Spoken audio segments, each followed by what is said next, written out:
Hello，翻嚟大俠立志傳手機版。上次就啱啱嚟到臨安城，咁嚟到臨安城呢，你千祈唔好行入去住，唔夠打嘅，門口有個刀手就等你嘅，幾難打下嘅。喺大地圖練下等級先。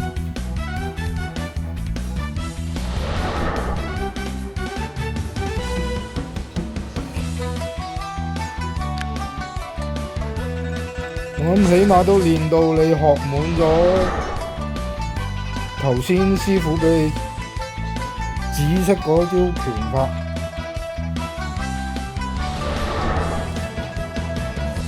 咁就有機會夠打啦。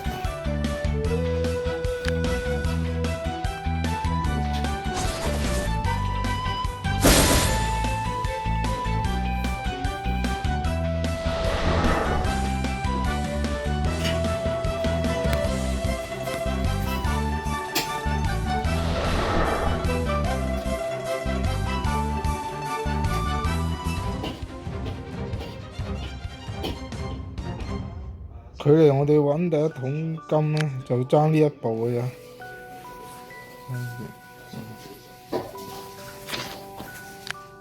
寒霜拳法，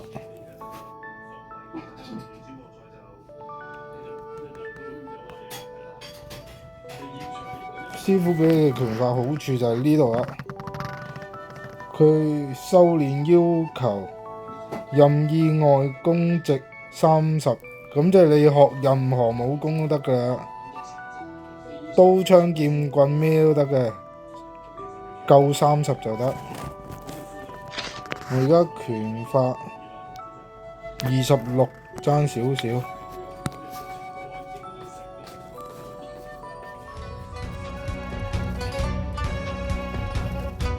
即係要升呢個市井拳法啊！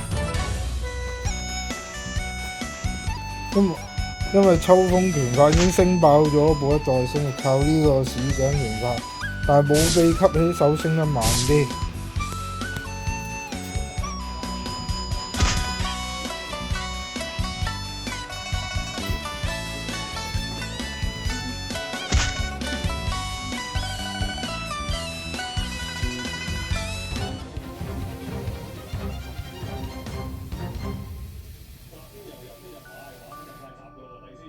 師傅建議你去野狼谷嗰度練下打怪，跟住攞啲嘢去賣。但係嗰度唔係賺錢地方。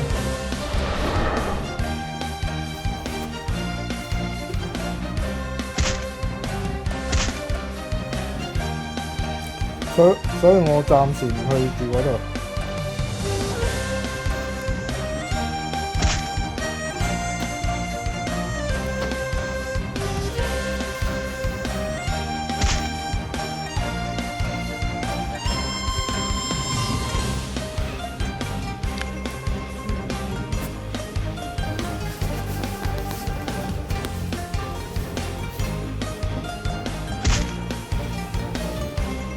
咁耐仲未升到呢市井拳法，冇秘笈喺度真係爭啲啊！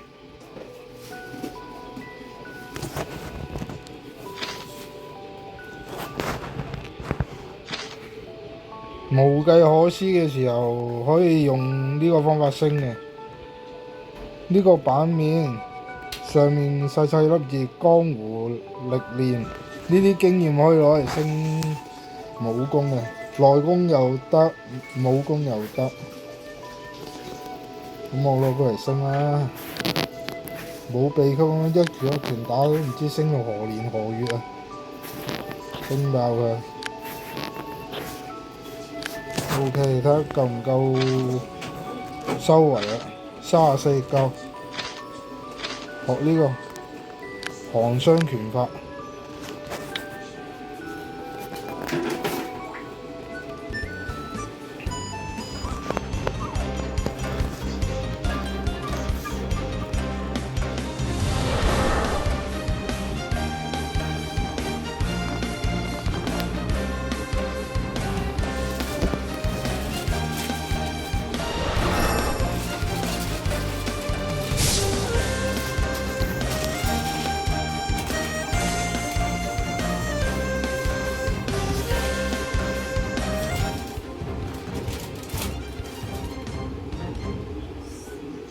幾正啊個飾物，每打一回合都幫你回血回耐力。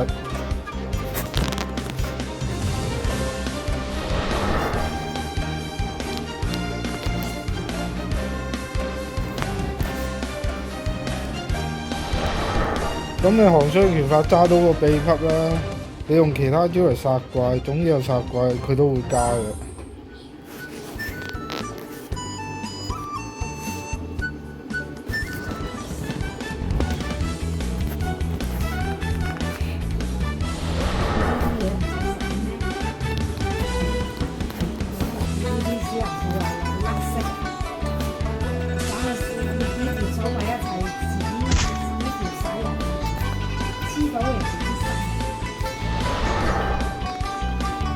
四重。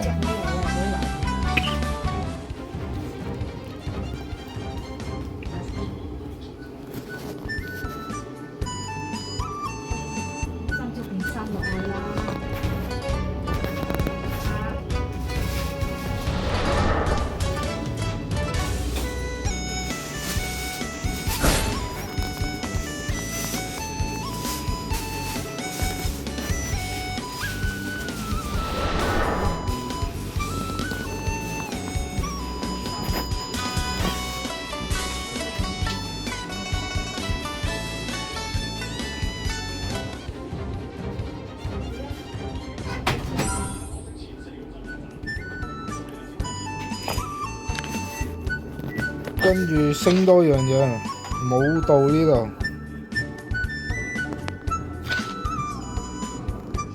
火，我哋升爆火先。我升到嚟呢一點就注意啦，上面嗰條路線嘅唔好升下邊。你要睇到嗰個綠色框框圈住下邊嗰啲先好撳。升。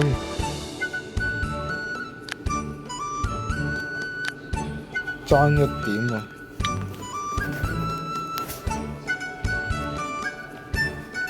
咁佢呢個第一下嘅功能呢，就係可以即係加大範圍咯。有唔知幾多%嘅攻擊力可以打埋隔離啲人。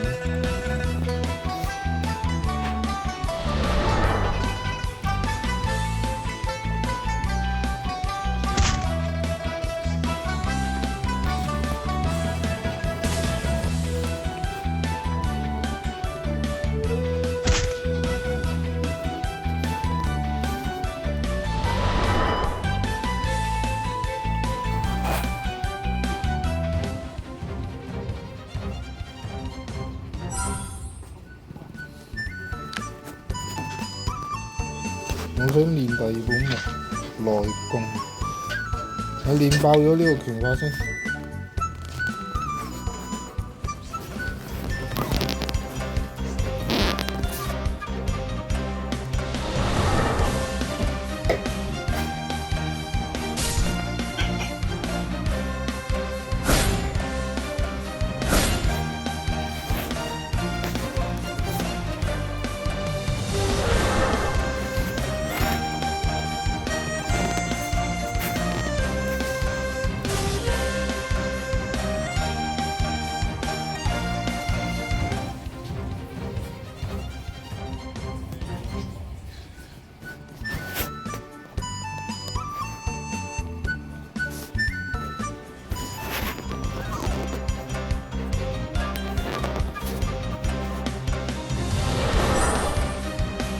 正，有埋嗰一點好好多。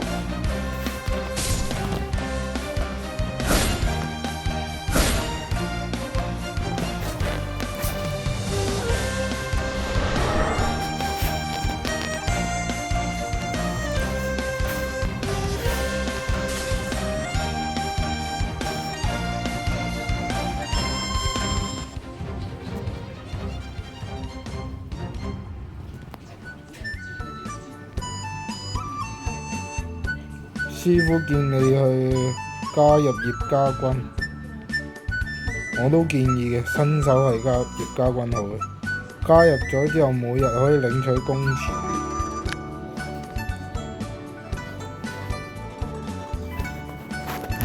對，係啊，爭一點升埋佢。咁第一呢個咧，每次攻擊後，傷害範圍邊緣敵人會受到攻擊自身的25% 淺射傷害，即係攻擊範圍散開。第二個，擊殺敵人可再次行動，選擇外攻攻擊耐力消耗增加100%，每次行動生效1次，即係每殺你出一招殺到個人就可以喐多一次。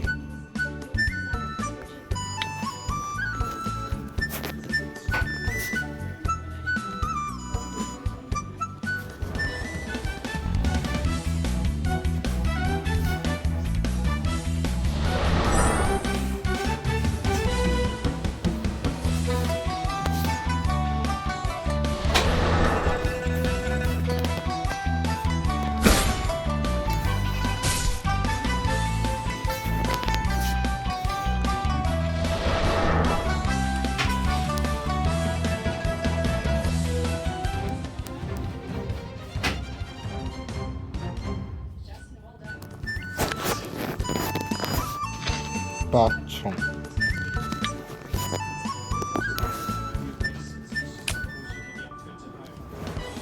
哇！呢個未必夠打喎，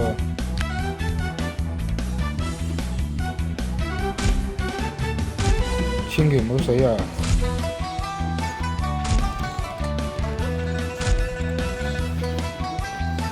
點解咁廢嘅？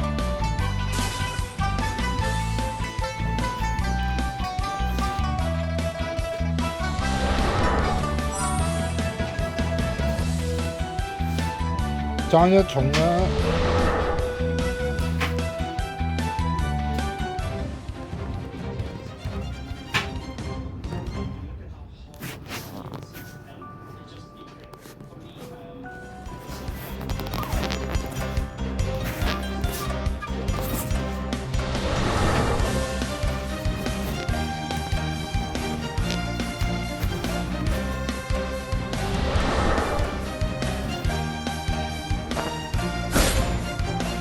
跟住之後升咧，再有舞蹈嘅點數咧，我就建議加風啦，之後風係加集氣速㗎。OK 10重夠做啦，而家唔使驚佢。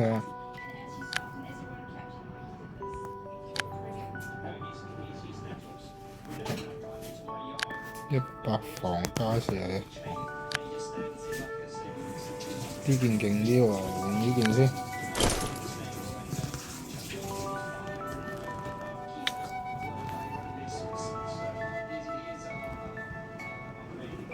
我咁打之前再save多一次啦，因為打佢得一次機會啫，你輸咗冇得復卓。你 save 就可以復卓。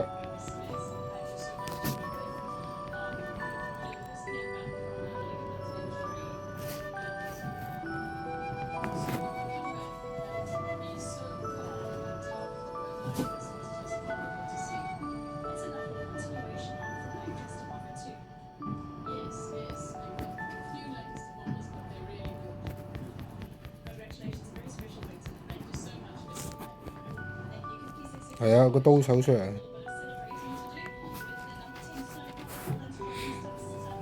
日本武士，服部兵衛。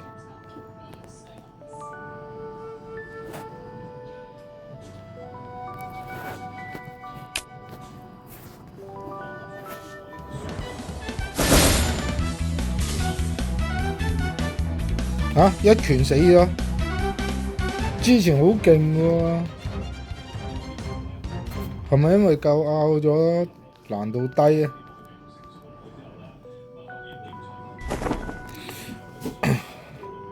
之前打佢係又高攻，跟住連擊率又高，俾佢連續劈3下死咗，毫無還手之力。係啦，我哋揾第一桶金嘅機會嚟啊！而家有1.5罐。首先中間雖然白色衫呢個唔好理佢住，我哋同呢個賭咗錢先。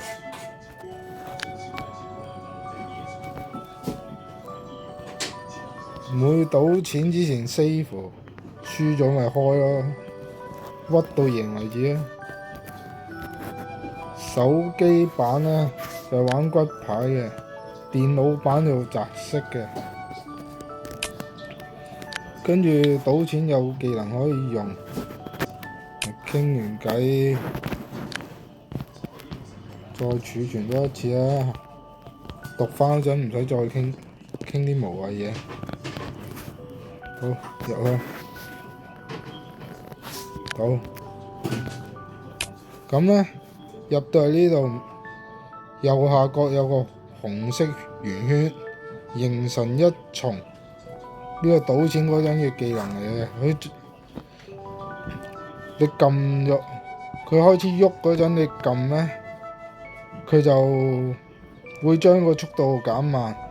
咁一重就減慢少少，二重就減慢，再減慢啲，三重就再減慢啲咁樣。咁你唔撳佢唔會升，你越用就先可以升級嘅啫。開始。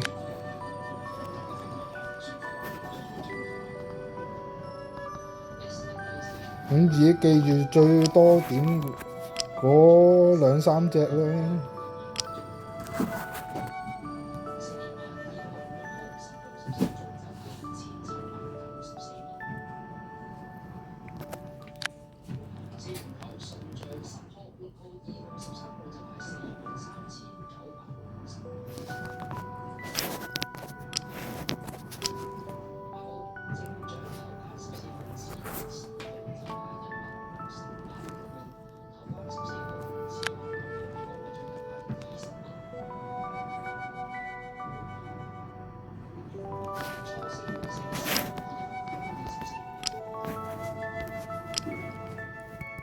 輸晒，咁就開 save 再玩過咯。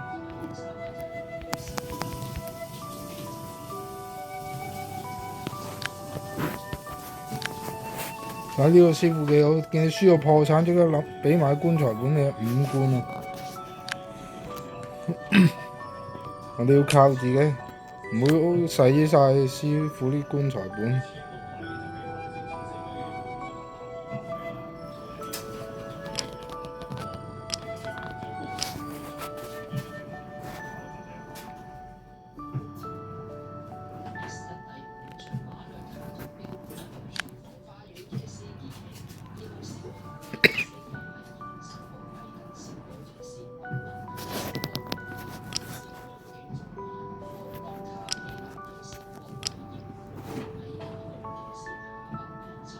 你記唔記得呢兩仲有呢兩盒可以擺幾耐呀？咁用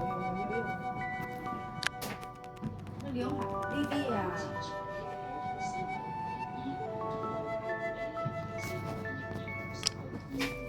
係攞一盒嚟食咯。呢個紅色啲咩嚟㗎？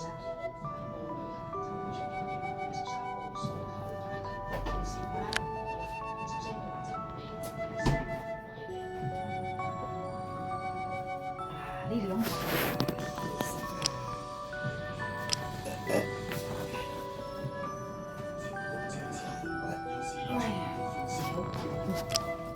哎呀！我中意食呢次喎。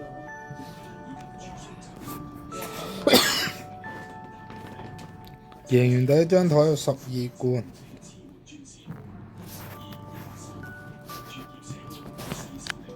係啊，開賭之前儲存。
死佢。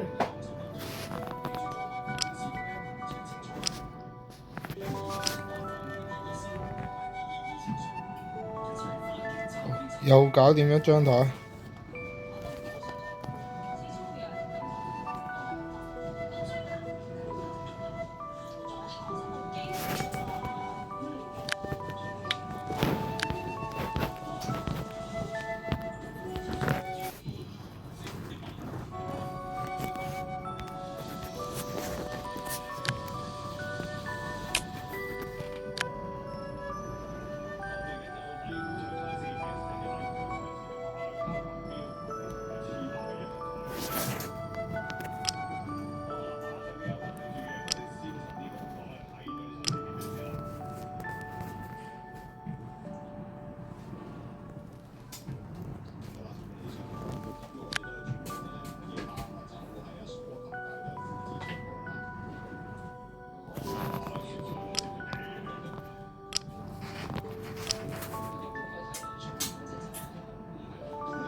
因為用過一招係消耗耐力，我而家冇晒耐力，要去藥房買加耐力嘅藥。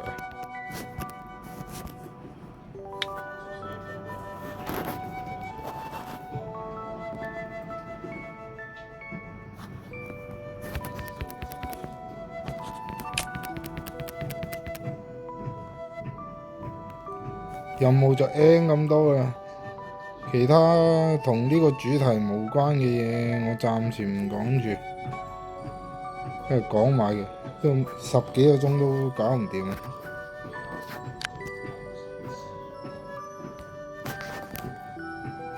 加耐力買，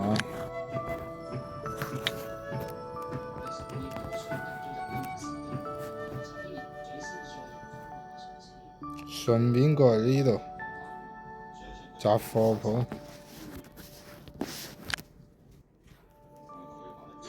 唔買呢啲工具，礦鎬、伐木斧、鋤頭唔使買，捕蟲網、鐮刀，藍色嘅都買。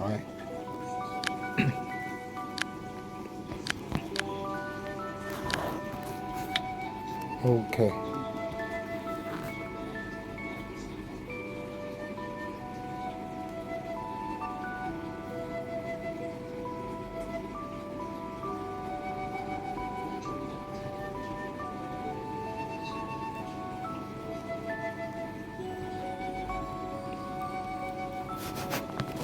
就係咁啦，儲存。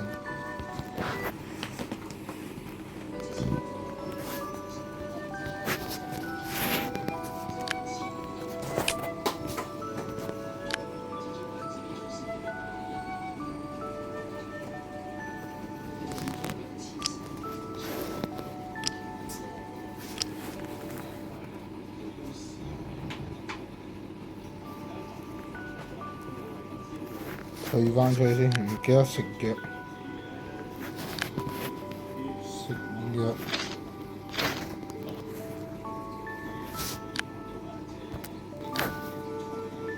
2粒啦，儲存。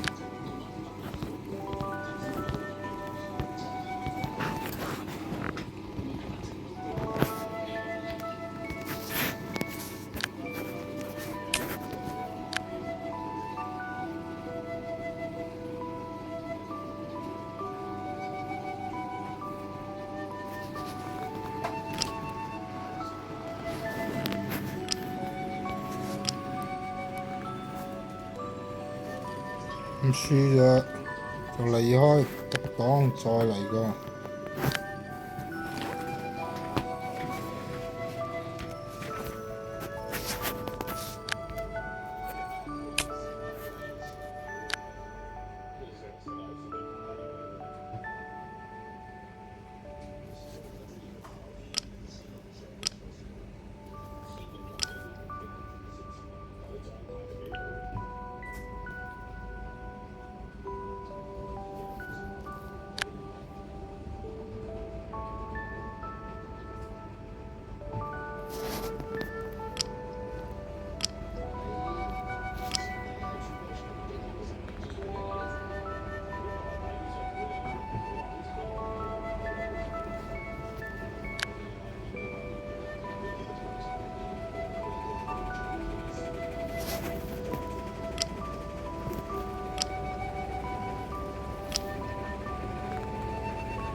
個賭本開始大啊！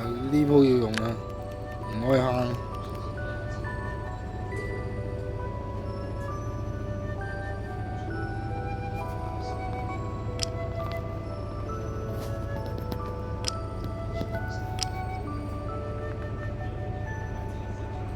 OK，搞掂。側邊呢幾張細台贏完先至嚟挑呢個機。挑佢機之前睇下你耐力，400幾應該夠用嘅，儲住。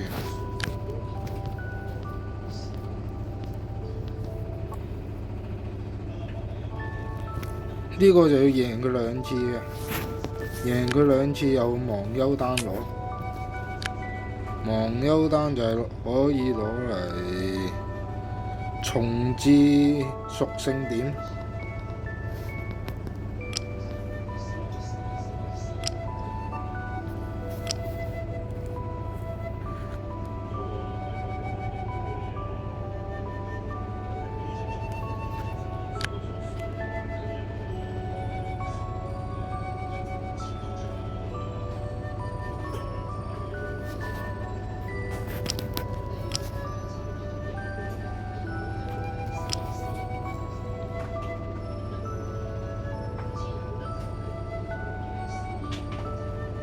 嗱，佢撩你賭多轉忘憂單，今次佢本大啲嘅，要贏多幾鋪嘅。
最尾一鋪冇晒耐力添。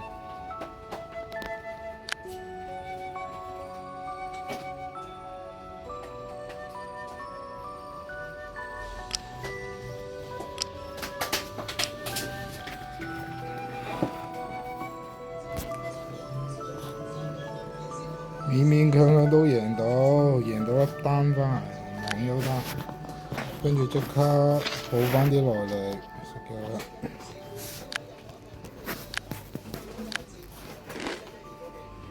因為咧，你呢一刻行出門口咧，個老細會挑你機嘅，話你贏完錢走，角羅青賭多鋪，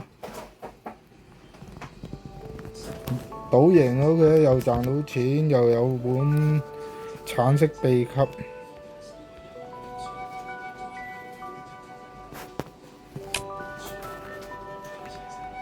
呢個易賭啲嘅，因為係同佢温案温，頭先有幾個人喺度，就難賭啲咁樣。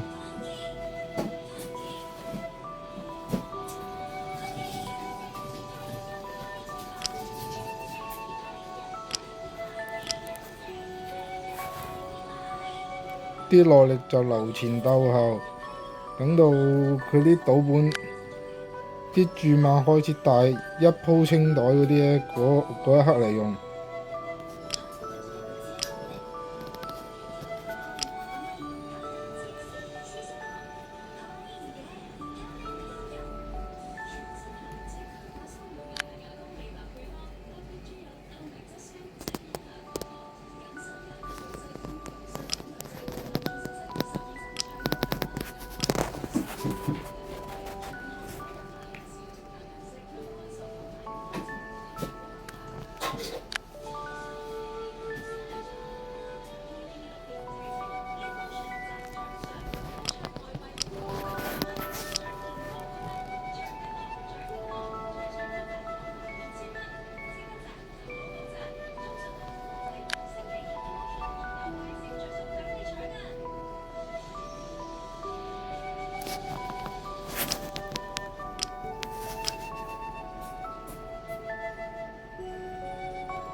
可以開始用啦。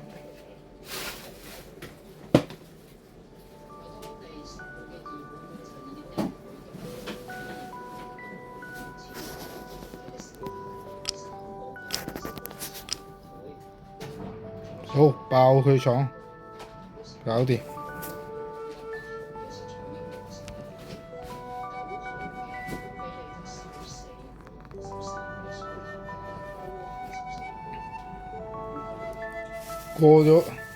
過咗子時，啲鋪頭嘅嘢就會重置，咁我哋再嚟藥房買多一轉藥，加耐力嘅，因為仲有場賭局我哋要去。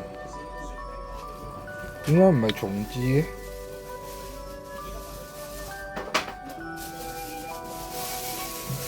應該我買嗰陣已經過咗子時啦。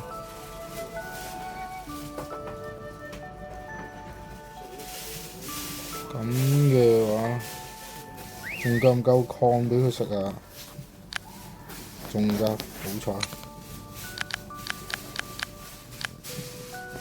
第二站大洋城、大良城。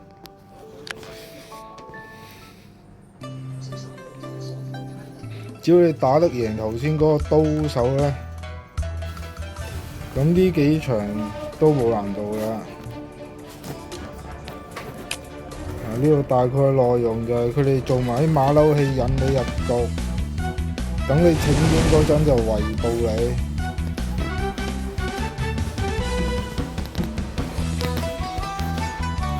唔使驚，我哋而家夠打嘅。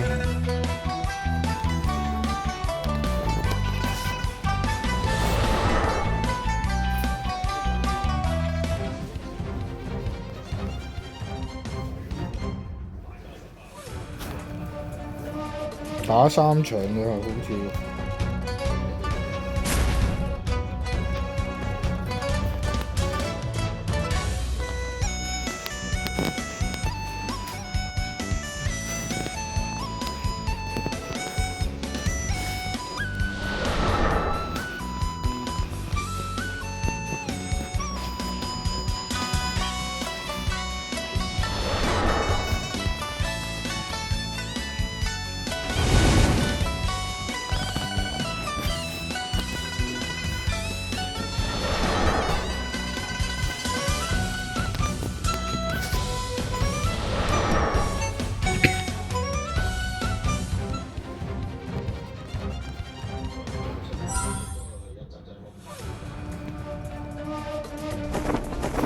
最後一場。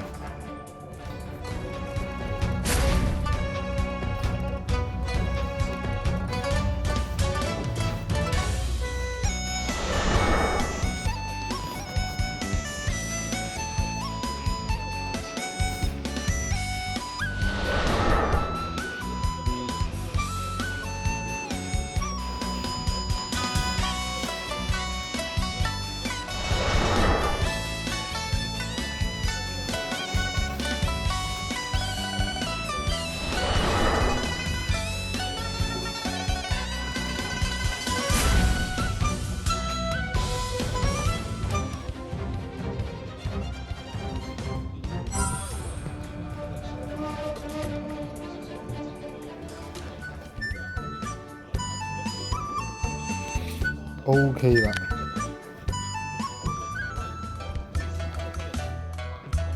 我而家成百幾罐可以買地圖，同車夫可以買地圖，錯過咗唔緊要，無限次機會可以買。同埋你開頭打唔好啲關係，唔好帶重入城啊，會俾人趕出嚟。將隻重擺喺城外。經過順便一客棧，開發下啲地方先，同啲路人甲乙丙丁傾偈。夜盲坊呢個緊要啊！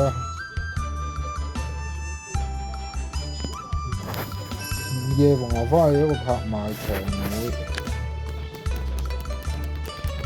每日都有一場拍賣會嘅，就喺指示度開。你指示你差唔多到指示嗰陣，你走入去，咁佢就會開個拍賣會。咁咧，最開頭嗰個喺村嗰棵樹嗰度執嗰個雷擊木可以攞去拍賣，衰極都係10幾罐，最貴嘅時候可以賣到40幾罐嘅。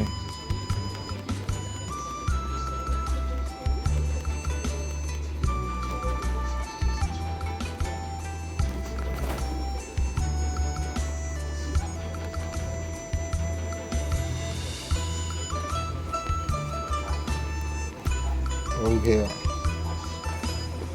頭先講嗰白衣女鬼喎，越早做嗰個劇情越好嘅。其他啲碎銀執啊！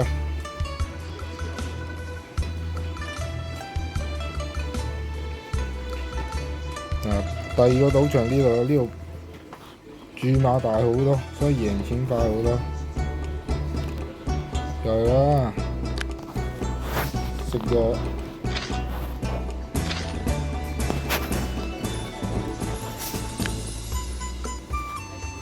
400幾啊都夠喎，儲存嘅。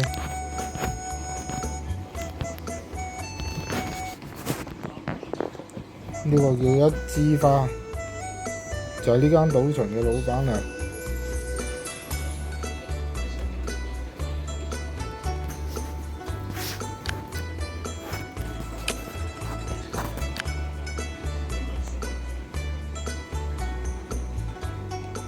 呢個10罐起步嗰啲啊，5罐起步啊。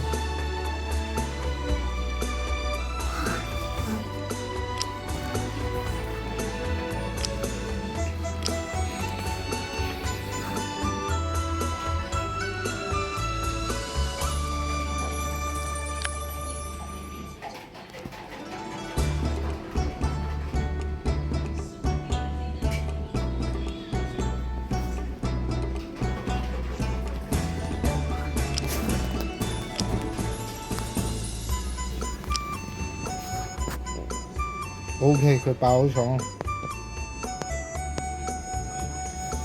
今次嘅收穫總共而家有128罐啦，手頭鬆好多啦，行走江湖就方便啦。影片亦都嚟到呢度啦。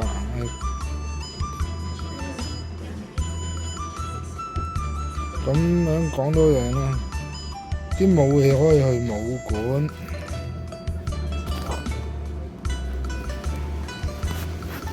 有得買嘅，有基本嗰啲掌法啊嗰啲嘢，有秘笈，但係冇武器嘅，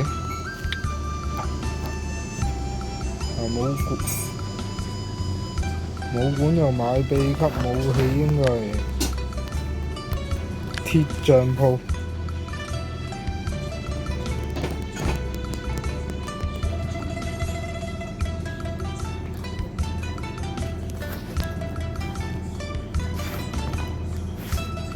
同埋贏完錢你先好行過嚟呢個位喎，日頭嘅時候。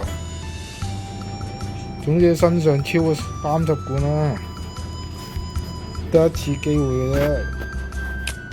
又聽人講古，跟住繼續聽。之後就係咁撩隻馬騮，每撩一次5罐，好貴啊！撩唔知幾多次，好似5次啊，20幾30罐啦。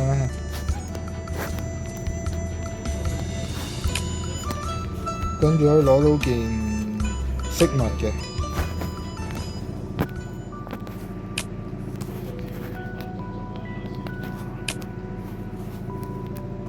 攞到啦，就係呢嚿啦。攻擊力增加180，下邊攻擊力增加25，即係加埋205。進入戰鬥後，召喚一隻猴子協助戰鬥，最高60級。正啊！呢個加好多攻啊。OK，影片就嚟到呢度啦。